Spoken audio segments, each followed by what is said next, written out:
যেভাবে আপনারা আমার সমর্থনে আসা শ্রাবন্তীকে দেখার জন্য রাস্তার দুদিকে ভিড় করে দাঁড়িয়ে আছেন, এই প্রখর রৌদ্র তাপকে উপেক্ষা করে আপনারা শ্রাবন্তীর সঙ্গে হাঁটছেন তৃণমূল কংগ্রেসের সমর্থনে। আপনাদের প্রত্যেককে ধন্যবাদ এবং কৃতজ্ঞতা জানাই। বাংলার মাননীয় মুখ্যমন্ত্রী মমতা বন্দ্যোপাধ্যায়ের স্নেহধন্যা অভিনেত্রী, যিনি দিদির কথায় আমার সমর্থনে আজ গাইঘাটা থেকে হরিপুর গ্রাম যে পরিক্রমা করছেন, তাকে আমি কৃতজ্ঞতা ধন্যবাদ জানি। আমার চেয়ে বয়স অনেক ছোট, আরো বড় হতে আশীর্বাদ করব।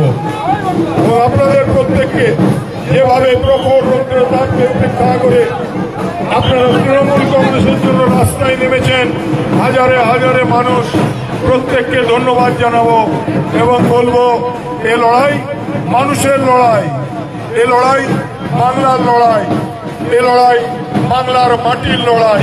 তাই গাইঘাটার সমস্ত মানুষকে ধন্যবাদ এবং কৃতজ্ঞতা জানাবো। একটু আগে দিলীপদা আমাকে মালা পরিয়ে সংবর্ধনা দিয়েছেন। দিলীপদা স্ত্রী আমাদের শ্রাবন্তীকে মালা পরিয়েছে এবং আরো রাস্তার দুধারে মানুষ কেউ ফুল ছুটছেন, কেউ হাত নাড়ছেন, প্রত্যেককে ধন্যবাদ জানান। মনে রাখবেন আগামী 23 তারিখ মমতা বন্দ্যোপাধ্যায়ের প্রথম দফার ভোট 294টা আসনে প্রার্থীর নাম মমতা বন্দ্যোপাধ্যায়। তাই